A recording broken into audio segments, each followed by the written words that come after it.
Improve ज्ञान में आपका स्वागत है। ये हमारी पहली क्लास है और इस क्लास में आप एमएस वर्ड सीखेंगे। अगर आज से पहले आपने कभी कंप्यूटर नहीं चलाया या आपको कंप्यूटर का कुछ भी नॉलेज नहीं है तो आपको बिल्कुल परेशान होने की ज़रूरत नहीं है। हम इस चैनल पे कंप्यूटर बेसिक बिल्कुल जीरो से सिखाएंगे एडवांस तक।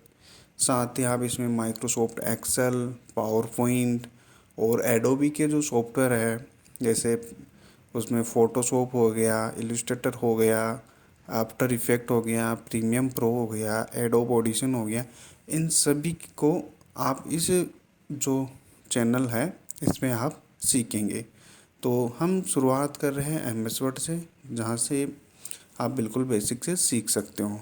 एम एस वर्ड बेसिकली एक डॉक्यूमेंट फाइल तैयार करने के लिए यूज़ किया जाता है और हमने ये जो का माइक्रोसॉफ्ट वर्ड जो इसमें अंदर है ये 2016 वाला है।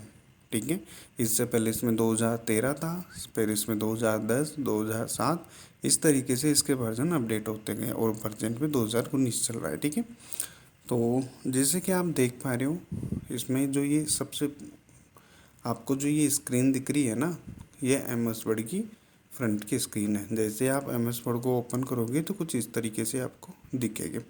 यहाँ पे जो ऊपर आपको ये दिख पा रहे हैं इसको क्यूब टूल एसेस बार बोलते हैं, इनको आप टैब बोलते हैं और ये इसके ग्रुप हो गए। जैसे होम टैब हो गया, ठीक है, तो ये इसका क्लिपबोर्ड का ग्रुप हो गया, ये फ़ॉन्ट का ग्रुप हो गया, ये पैराग्राफ का ग्रुप हो गया, ये स्टाइल का ग्रुप हो गया और ये एडिटिंग का ग्रुप हो गया। ठीक है, तो इस तरीके से सभी जो टैब हैं उनमें ग्रुप बने हुए हैं। जैसे आप इंसर्ट पे जाओगे, इंसर्ट पे ग्रुप मिल जाएंगे, आप डिज़ाइन पे जाओगे आपको डिज़ाइन में ग्रुप मिल जाएंगे, आप लेआउट पे जाओगे लेआउट के मिल जाएंगे, रेफरेंस पे जाओगे रेफरेंस के मिल जाएंगे। इसी प्रकार मेलिंग, रिव्यू, व्यू और हेल्प में भी आपको ग्रुप मिल जाएंगे। तो हम फिर से अपने होम टैब पे आते हैं।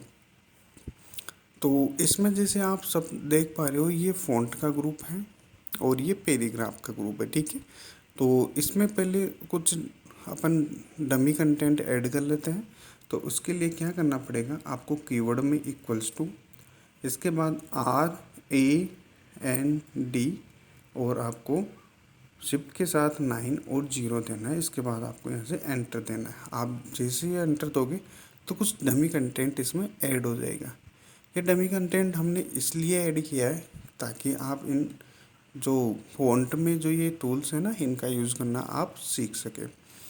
सबसे पहले जैसे ही आप इसमें देखते हो, जैसे ही आप इसमें देख पा रहे हो ये एक पैराग्राफ है, ये दूसरा पैराग्राफ है, तीसरा पैराग्राफ, इस तरीके से इसमें पैराग्राफ दिए गए हैं। ठीक है, जैसे इस वाले पैराग्राफ में मैं क्लिक करता हूँ तो आपको यहाँ पे कैलिबरी बॉडी ये फ़ॉन्ट देखने को मिल रही है। आप इस पूरे पैराग्राफ को सिलेक्ट करना चाहो तो इसके लिए आप जैसे ये आपका कर्सर है उस कर्सर को उस जगह लेके आना है जहाँ से आप उसको सिलेक्ट करना चाहते हो। जैसे आप इसको यहाँ से सिलेक्ट करना चाहते हो तो आप यहाँ पे इस पर क्लिक करो। क्लिक करने के बाद जितना एरिया आपको सेलेक्ट करना है उससे आपको माउस को ओवर करना है इस तरीके से। ठीक है, और इसके लिए आपको जो आपके माउस की जो लेफ़्ट बटन है उसको क्लिक करना है और होल्ड रखना है। ठीक है, होल्ड रखते हुए ही आपको इस तरीके से इस पर लेके आना है। ठीक है, जितना आप लेके जाओगे वो उतना सेलेक्ट हो जाएगा। ठीक है, तो मैं इसको यहाँ से उस पूरे पैराग्राफ को सेलेक्ट कर रहा हूँ। एक तरीका तो ये होता है इस पैराग्राफ को सेलेक्ट करने का।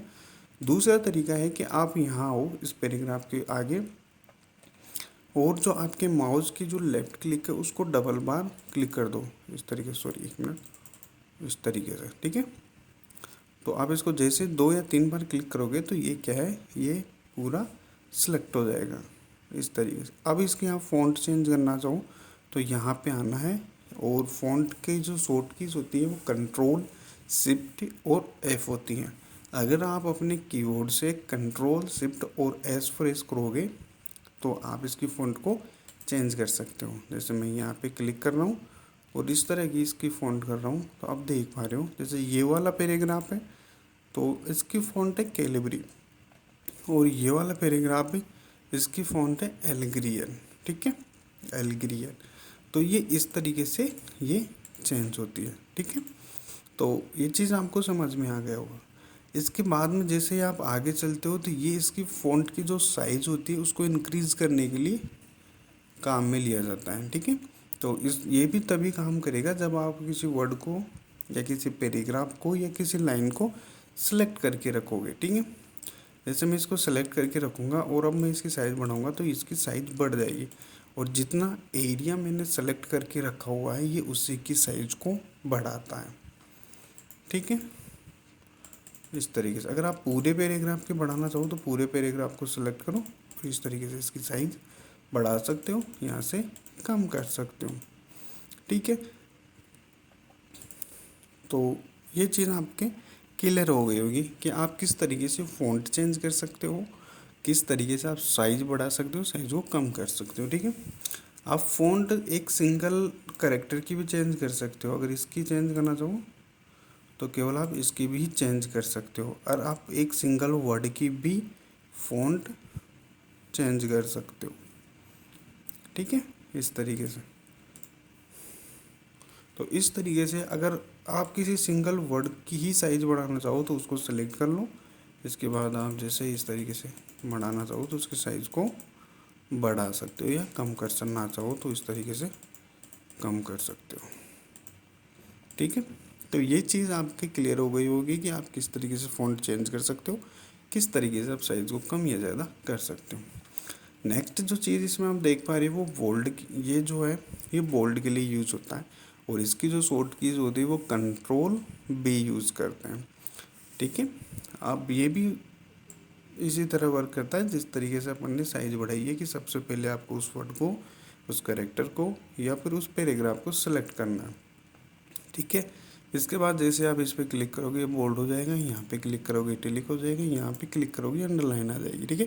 ये बोल्ड के लिए यूज़ होता है, इसकी शॉर्ट की कंट्रोल भी होती है। ये इटैलिक के लिए यूज़ होता है, इसकी शॉर्ट की कंट्रोल आई होती है। ये अंडरलाइन के लिए यूज़ होता है, इसकी शॉर्ट की कंट्रोल यूँ होती है।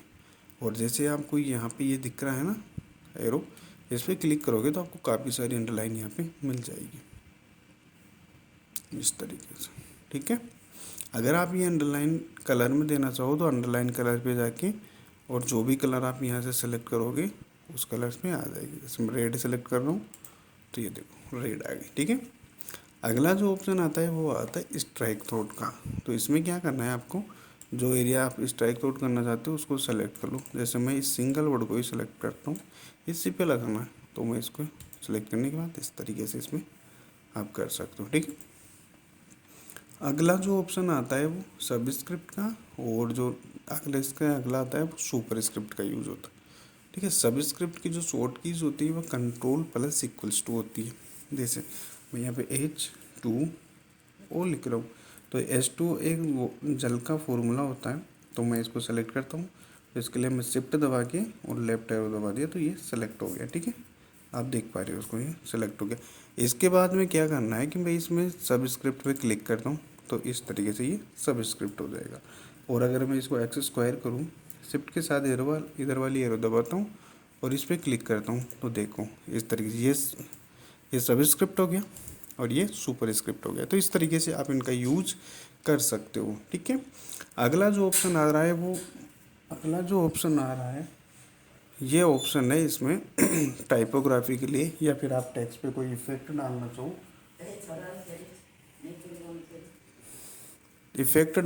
तो आप इस पर इफ़ेक्ट लगा सकते हो। तो इसके लिए क्या करना है, आपको सिंपल सा उस वर्ड को सेलेक्ट करना है।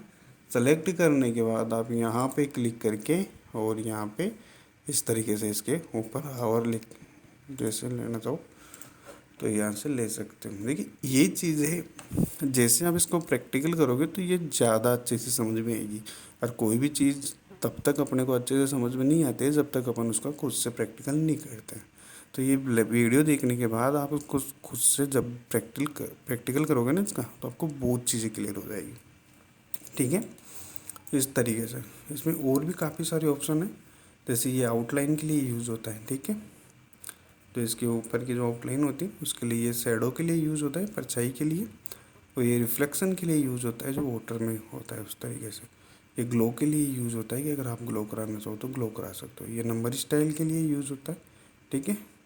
और ये लाइट रिंग के लिए ये अलग काम करते हैं। आगे की वीडियो आएंगी उनमें आपको ये मैं बता दूंगा, ठीक है। इसके बाद में जो ऑप्शन आता है वो यहाँ पर टेक्स्ट को हाईलाइट करने के लिए। जैसे मैं यहाँ पे क्लिक कर रहा हूँ तो ये इसको हाईलाइट कर, ये जितना एरिया आप सेलेक्ट करके रखोगे उसी पे काम करेगा, ठीक है। ये फॉर्मेटिंग नहीं है होती है, जो ये टेक्स्ट का जो हाईलाइट कर रहा हूँ ना ये फॉर्मेटिंग में नहीं आता है, ठीक है। मतलब अगर आप क्लियर फॉर्मेटिंग करो तो ये वर्क नहीं करेगा, ये हटेगा नहीं। जैसे मैं इसको यहाँ से कर लिया, ठीक है। अगला जो ऑप्शन आता है ये टेक्स्ट पे कलर देने के लिए होता है।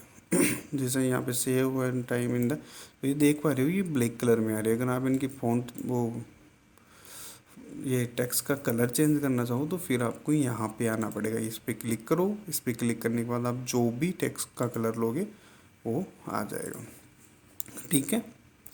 तो ये सारी चीज़ें आपको यहाँ से अच्छे से समझ में आ गई होगी। इसके बाद में जो आप यहाँ पे जो ये ऑप्शन देख रहे हैं इसको बोलते हैं क्लियर ऑल फॉर्मेटिंग।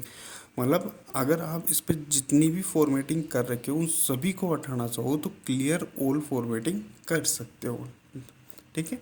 अगर आप सिंगल एक एक को हटाओगे तो फिर काफ़ी टाइम लग जाएगा, ठीक है। और अगर आप सारी फॉर्मेटिंग एक साथ हटाओगे तो उसके लिए आप इसको यूज कर सकते हो। डॉक्यूमेंट्स में जितने भी पैराग्राफ है, जितने पेजेस हैं, उन सभी को सेलेक्ट करने के लिए आप कंट्रोल A का यूज़ कर सकते हो, ठीक है। और यहाँ से जैसे ही जाओगे आप सेलेक्शन पे, सेलेक्ट पे, तो यहाँ पे आपको सेलेक्ट ऑल का ऑप्शन मिल जाएगा, या फिर आप कंट्रोल A करके भी इसको सेलेक्ट कर सकते हो। अब इसके बाद जैसे ही आप क्लियर फॉर्मेटिंग करोगे तो इस पर जो भी फॉर्मेटिंग कर रखे थे आप उस डॉक्यूमेंट से वो सारी हट जाएगी। लेकिन यहाँ पे जो ये ग्रीन कलर जो बैक में आ रहा है टेक्स्ट को हाईलाइट करने के लिए, ये नहीं हटा क्योंकि ये फॉर्मेटिंग में नहीं आता, इसलिए ये नहीं हटा। तो ये अपनी पहली क्लास थी और इस क्लास में इतना ही। आगे की जो क्लास आएगी उसमें आप क्लिपबोर्ड और पैराग्राफ ग्रुप के बारे में सीखेंगे। मैं आशा करता हूँ कि ये क्लास आपको अच्छी लगी होगी। अगर ये क्लास आपको अच्छी लगी तो कमेंट सेक्शन में कमेंट करके ज़रूर बताना, और अगर आप कुछ और सुधार चाहते हो इसमें तो वो भी आप कमेंट सेक्शन में बताना। Thank you, happy learning.